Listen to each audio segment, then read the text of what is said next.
Hey guys, welcome back to the channel today.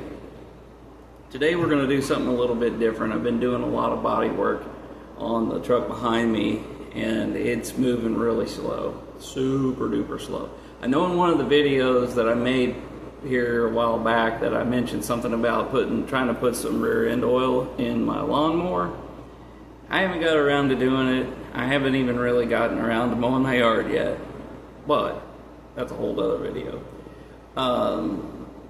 So the truck I caught that I'm going to be working on today is called Flatty. It's an 88 Chevy K1500.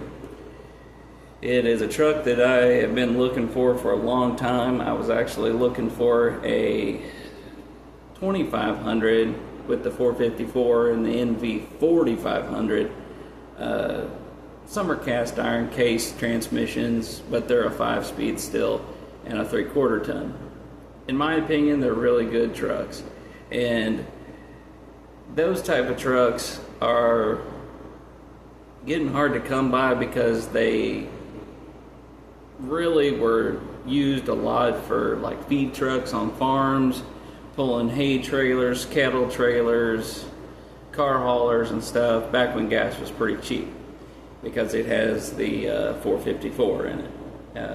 I believe that's the Smogger engine. They changed the heads up a little bit on the 454 in the 88 to 98 trucks. It's kind of vague, I know, but they were all TBI, that throttle body fuel injection. But this truck is a half-ton.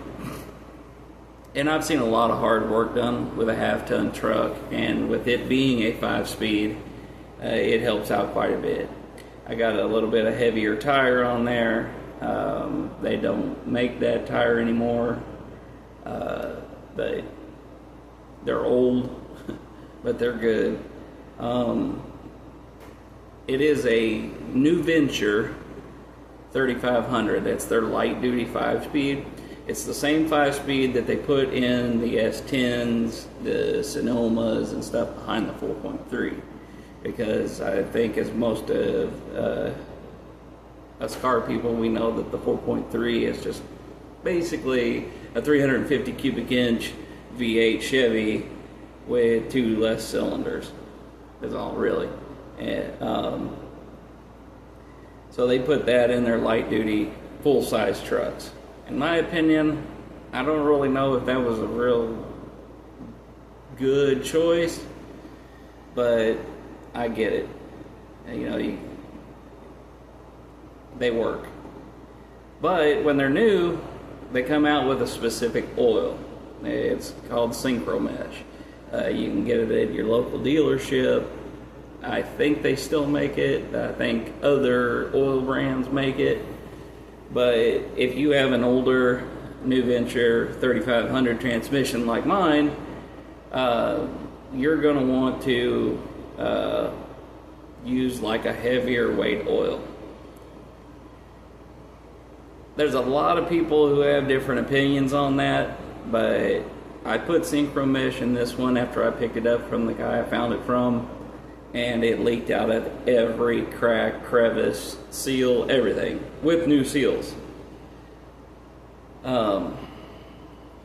Over time, mileage, you know, they get worn in, everything gets worn out, you know, loose. And that Synchro Mesh is a very thin oil. There is a lot of literature on if the thicker oil doesn't let the synchronizers, you know, speed up the, you know, the other gear, or slow down the other gear when you're shifting down. I may be wrong on that. I have one apart here under the workbench, but I was going to try to rebuild it, and you know, I'm going to have to really take my time and look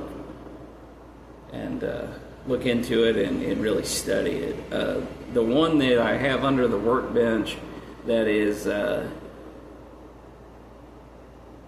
apart is it sounded like it had gravel in it, which is a super common problem with the NV3500s. But I could sit and talk about them all day, but I'll make a video. I'll dig this old transmission out and I'll make a video and I'll show you the inside of it. So like if you want to try to rebuild it, you can look at it, because there's a lot of there's a few videos on YouTube about it, but they are not up close. I won't have specific names for gears and shafts and stuff like that, but you'll be able to see it. But I'll quit yapping and we'll get to the point here. I'm going to check the fluid in my new Venture 3500 5-speed transmission, and I'm going to check the oil in the rear end of this K1500 of mine. Sorry, lost my train of thought there.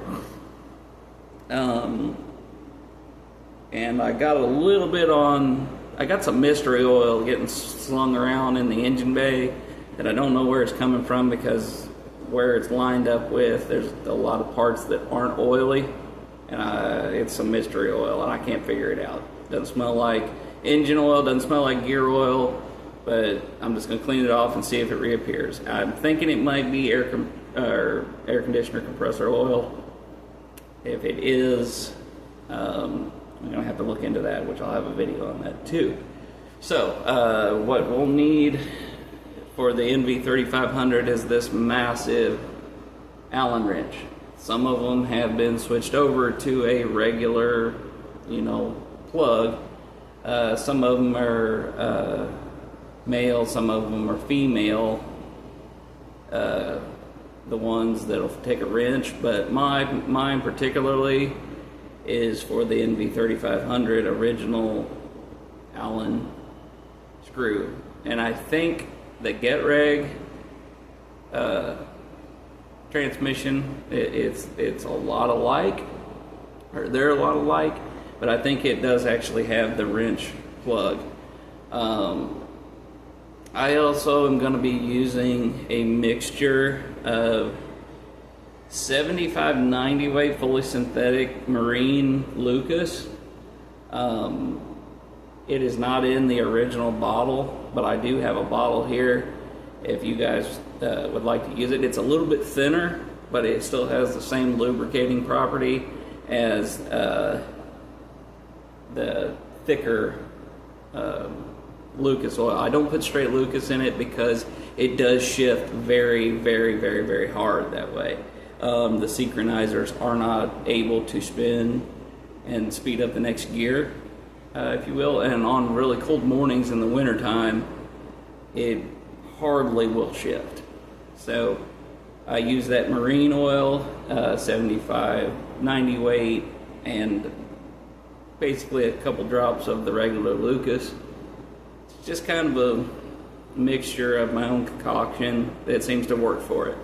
The rear end I'll be using regular old Lucas oil additive. Works great, and I'll use that in the front diff as well. I will be using some special tools here that I've made. They don't consist of anything really special. This is a filler neck off of a gas jug that I had that I crudely stuck on this Lucas stop slip. Like I said earlier in the video, the oil that's in this is not what's on the label. I just use it because it's a smaller bottle and I can get it up into the tunnel of my truck. That also being said, my truck has a 2 or 3 inch body lift. This may not work for a stock K1500, but like I said, on this channel, I make my own stuff, make it work. I'm poor. This next one is the one I use for the front differential. Gotta be gentle. I just made this. It's a piece of fuel line that I heated up and I stuck it over the end of the nozzle of the port there, and I put a hose clamp around it. It's pretty long. Helps me get the bottle up above the rear end so that way that you get good oil flow. I won't be draining any of the oils out because it leaks enough that I don't feel like it's bad unless I see shavings or glitter, which I absolutely hate, and I think a lot of mechanics hate it too. And as far as the rear end goes, this is what you'll need to check the to pull the fill plug out. It's just a regular ratchet extension, and if you can get in there, you can get in there with this. I use an extension, it gets me away from the actual housing and everything like that. So I think that's all I'm going to need. I'm going to pause you for a minute and I'm going to get set up, and I'll cut it back on, and I'll try to get as much under the truck content as I can. Please forgive me if it's shaky or if I drop the phone. I still haven't got cameras yet with tripods and stuff like that. So I'll cut you back on here in just a second. Alright guys, we're back. Now, may not have a good camera view here, but once I get under here, I'll show you exactly what I'm working with. Get under here, yeah, you can kind of see it.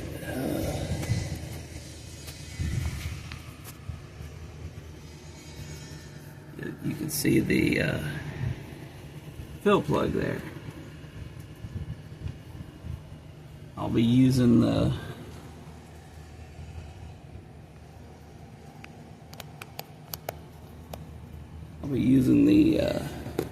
Allen wrench to do that. So let's see if I can move this camera around so you can actually see me do that. I don't know if I can get it close enough here.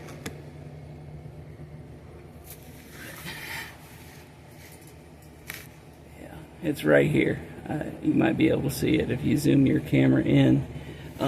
This, I don't give a crap about my driveway, but you might want to, just in case it's not low, you might want a drip pan or a bucket. Alright, let's see if I can get this broken loose here.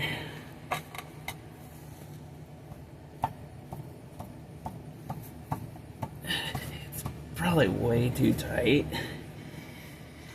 for what it is because it's wore out, but it's been in and out so many times.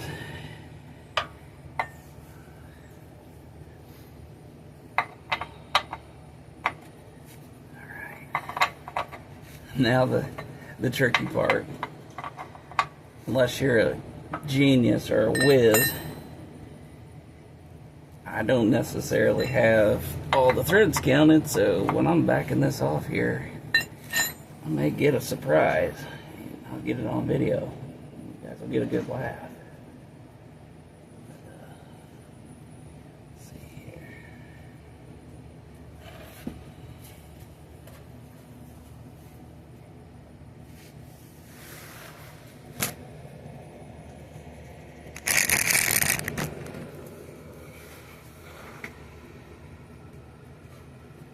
See if I can get anything out of this. Looks like it's gonna have some in it, which is good.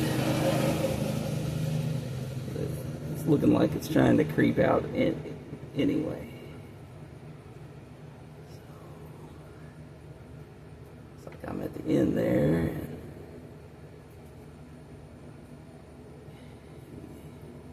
Yeah, it's gonna go ahead and drip. So, yep, there you go. See, I missed it, but it doesn't necessarily look bad.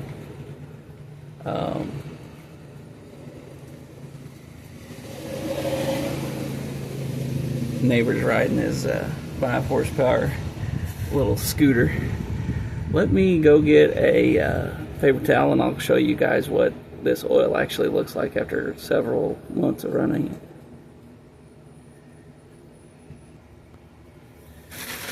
Alright, I'm going to put a little bit on a white paper towel and we're going to test the color of it and we're going to see.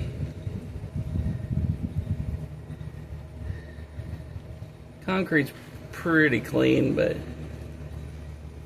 that is really not that bad in my opinion. I don't really think it needs to be changed yet. I don't know if I can get really close. Doesn't look like there's any speckles or any type of shavings in it, so we're good to go there. I check this a lot, and you guys will eventually get to see me use this apparatus. You'll see me use the same apparatus I have on that quart on the transfer case, because I also use it on the transfer case as well, because it's pretty tight back there. So you will eventually get to see me do that. And I'm gonna try to check the oil in the front too, but that may be another video in itself today. I don't know if I can pause it that long without it shutting my camera off to get ready for that. So there's that. I guess I'm gonna try to move the camera or the phone to the back without shaking you guys up too much. I don't want to shut the video off again.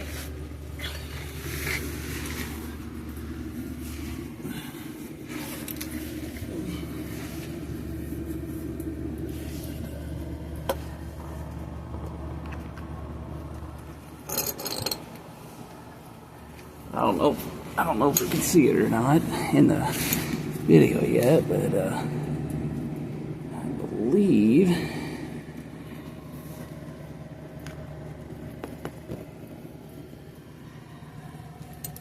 this will be the filler plug on the rear end.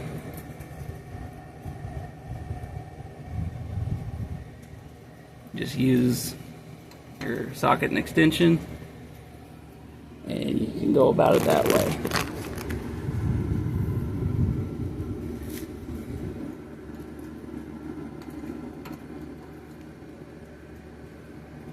Alright, I'm going to go ahead and break this loose, and we're going to see if it has any oil in the actual case. All my plugs are really tight. Another thing you want to think about is your vent tubes for your front end and your rear end. I believe the transfer case has got a vent tube as well. These are for expansion, so that way you don't blow your seals out. So when that oil's thick and it's dense, and you know the pressures change with heat, and with it being closed off, it becomes a sealed unit, and it will blow the seals out of each side of the rear end and front end as well. But I'm going to go ahead and slide this out, or turn this out here. And I'm going to see if I can make a little mess here back here. It seems to have enough oil in it too.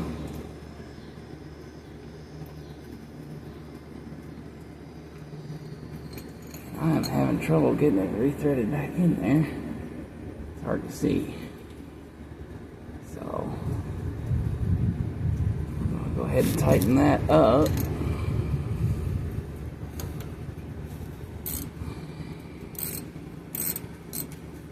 Tighten that back up. like so far the truck's in pretty good shape and it's ready to run. Like I said, it's sat for quite some time, and you know, everything leaks whenever you leave it sitting. Gonna need new shocks soon. I'm thinking I might be able to use the shocks off of the project truck in the garage there and replace the shocks. I don't know if the perches are different and the bracketry is different at all, but there's that. And I also think I want to, at some point, I'd like to take the exhaust off the project truck in there and run it from this, what looks like a Super 10, and run full exhaust all the way out the back. And just a little teaser, I might have a video on trying to spray a little bit of spray paint with one of those turbo cans on this thing, trying to make the body look a little bit better. It would be a cheap way to put a new finish on it. I'll try to do that in the near future, but yeah, that's pretty well it. Gonna cut you off here. Thanks again for watching the channel, and don't forget to subscribe. Yep, thanks again. God bless.